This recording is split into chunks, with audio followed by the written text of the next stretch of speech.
Boa noite. O Evangelho de João é famoso por muitos pontos, e um desses pontos, uma dessas características que o tornam peculiar, é que existem 7 frases do Senhor Jesus Cristo que começam com eu sou e um complemento, e estão lá no livro de João. Será que vocês se lembram de alguns desse eu sou? Não estou me referindo a um certo trecho em que ele diz, por exemplo, antes que Abraão existisse, eu sou, que aí é uma declaração explícita da divindade dele, mas eu não estou me referindo a isso, mas a eu sou mais um complemento, ele se compara com algo e temos lições valiosas disso. Nosso assunto hoje é um desses eu sou, mas antes de dizer qual é o eu sou que vamos tratar aqui, eu queria que a gente lembrasse. Será que você consegue lembrar? Se for falar, eu peço que levante a mão e fale bem alto, porque é difícil ver pessoas falando com máscara. Mas alguém gostaria de... Vamos lembrar quais são esses eu sou? A porta, bem, acho que foi a Sandra, né? Isso, a porta, bom, quem mais? O bom pastor, é uníssono aí, Tiago. Muito bem, quem mais? Temos 2 aí. Caminho, verdade e vida são 3 pontos, mas geralmente considerados um só, ok? O verbo, ele não diz eu sou o verbo. É verdade que o evangelho começa logo dizendo ele é o verbo de Deus, é verdade. Mas ele não diz explicitamente eu sou o verbo. Mas foi bem lembrado, porque realmente ele é bem conhecido no livro de João como sendo o verbo, a palavra de Deus. Bem lembrado, Lucas. O que mais?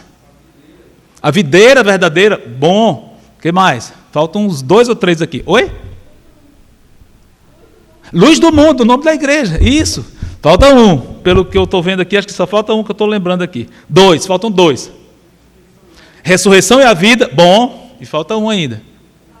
Pão da vida, o pão da vida. Muito bem, acho que nós dissemos todos os 7.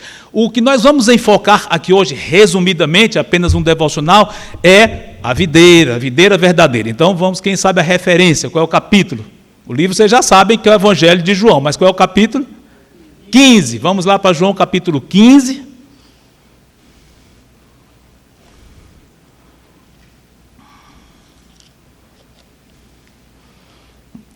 Aqui nós estamos num momento bem especial, dramático da vida do Senhor, porque é a última noite que ele passou com seus discípulos, com seus apóstolos. Então, houve a ceia, ele instituiu a ceia do Senhor, houve lavou os pés dos discípulos, logo, teve esse longo discurso aqui de despedida, que está só no Evangelho de João, e logo depois daí ele foi para o Getsemane e foi capturado, preso, como nós sabemos. Então, é um discurso muito especial. Então, estamos nesse contexto aqui, João capítulo 15, olha que vamos ler apenas alguns versículos e não vamos desenvolver muito não. Mas eu quero tocar no final um ponto que tem tudo a ver com o nosso culto hoje. Começa dizendo assim: eu sou a videira verdadeira e meu pai é o agricultor. Todo ramo que, estando em mim, não der fruto, ele o corta. E todo o que dá fruto, limpa, para que produza mais fruto ainda. Vós já estáis limpos pela palavra que vos tenho falado. Alguns comentários até aqui.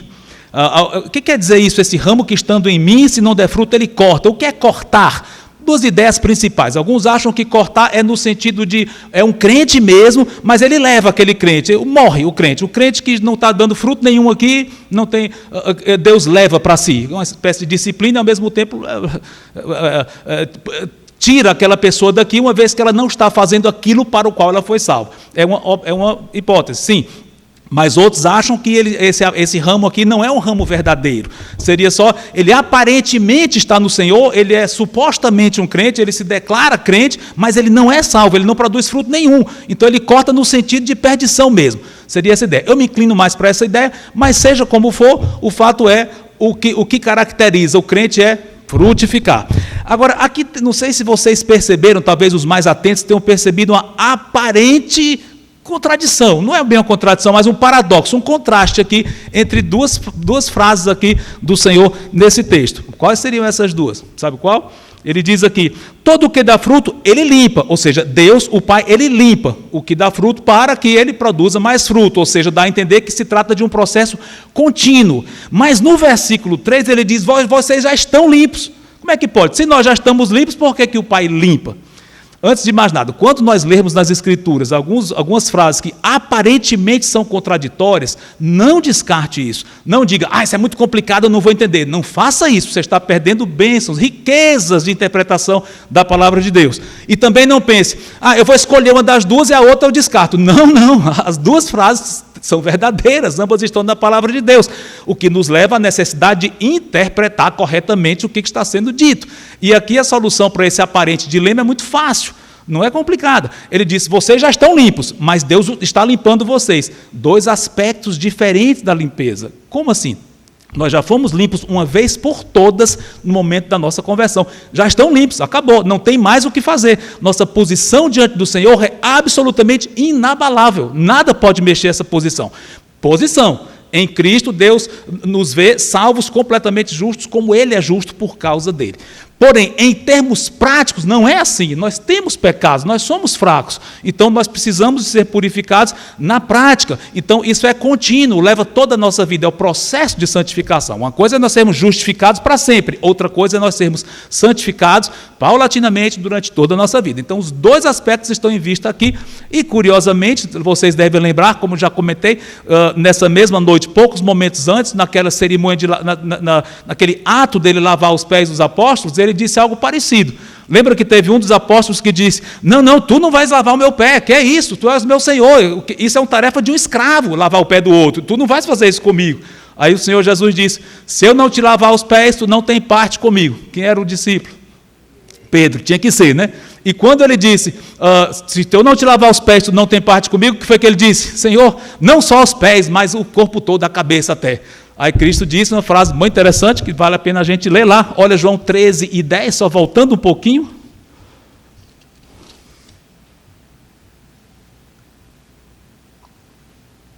Ele diz assim, declarou-lhe Jesus, quem já se banhou não necessita de lavar senão os pés, quanto ao mais está todo limpo. Ora, vós estáis limpos, mas não todos. Aí ele prossegue. Mesma coisa, ele aponta os dois aspectos aqui. Vocês já se banharam, mas tem que lavar os pés. Então é o mesmo princípio que ele está falando aqui. Tá bom? Mas vamos prosseguir aqui, versículos 4 e 5. Ele diz assim, permanecei em mim e eu permanecerei em vós.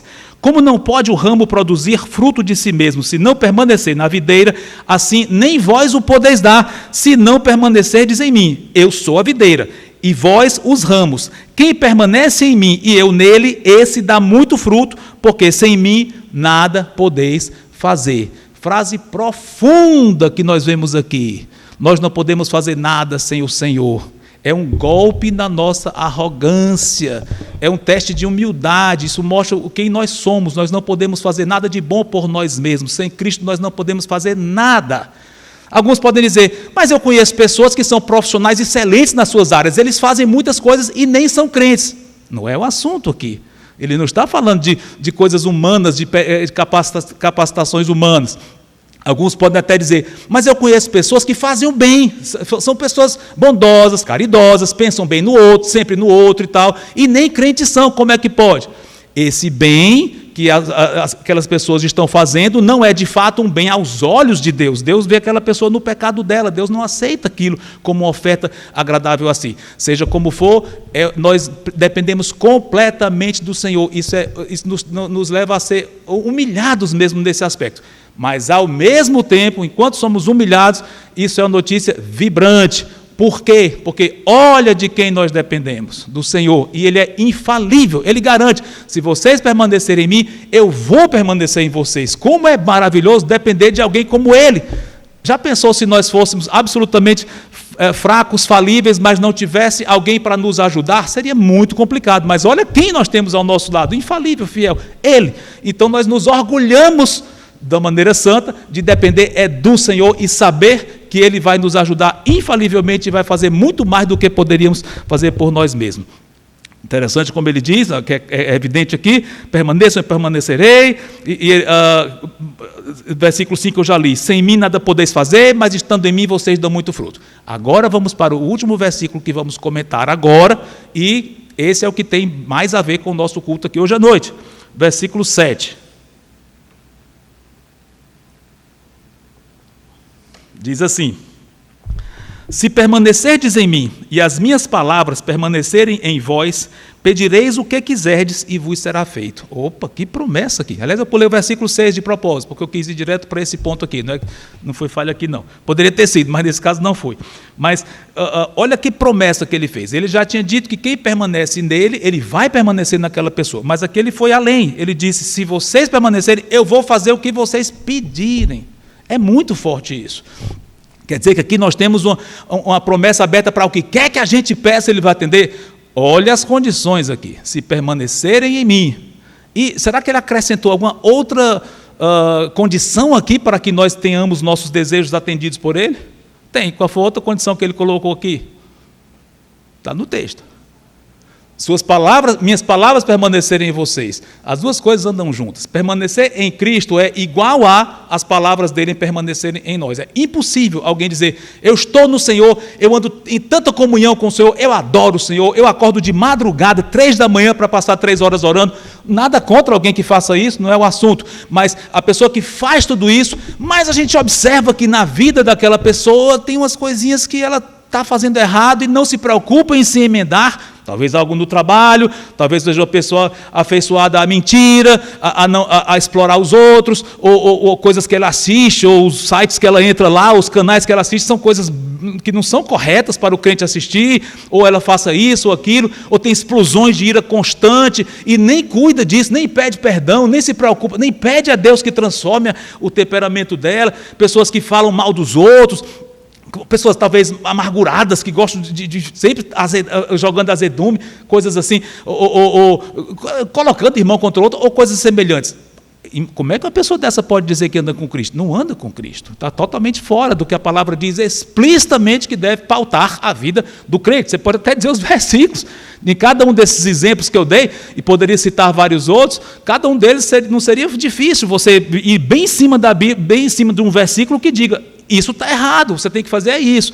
Ou seja, uma pessoa que é caracterizada por esse tipo de ações, de atitudes, etc., etc., e não se preocupa em se corrigir. Eu não estou falando de que alguém nunca possa fazer isso. Nós temos nossas fraquezas, sim, mas nós lutamos para vencê-las. É outro assunto e Deus sabe. Mas alguém que vive disso, e se a gente for exortar, ainda fica com raiva da gente. Cadê? Olha, essa pessoa pode dizer que adora a Cristo, que anda em comunhão com Cristo, na hora do culto louva a plenos pulmões. Ela não está permanecendo no Senhor em termos práticos de comunhão, porque a palavra dele não está nela em termos práticos. É isso que eu estou dizendo. Ou seja,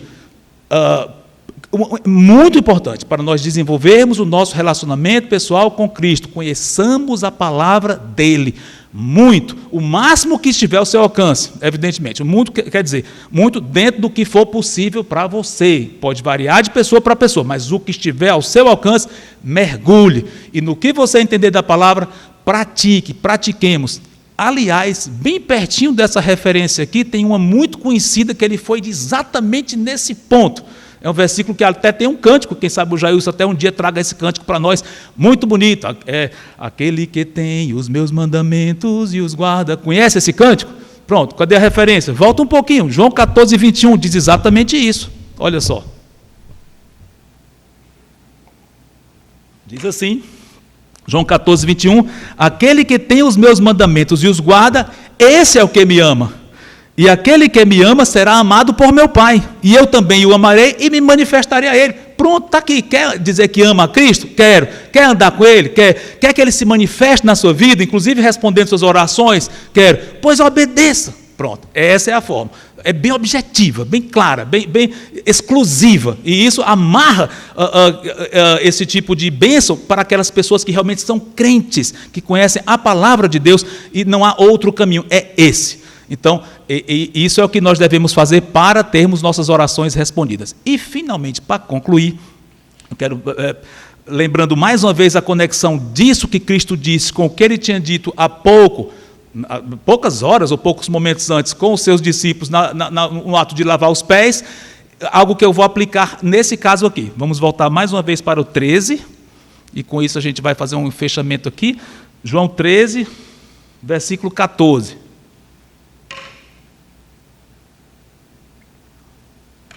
Diz assim, ora, se eu sendo o Senhor e o Mestre vos lavei os pés, também vós deveis lavar os pés uns dos outros.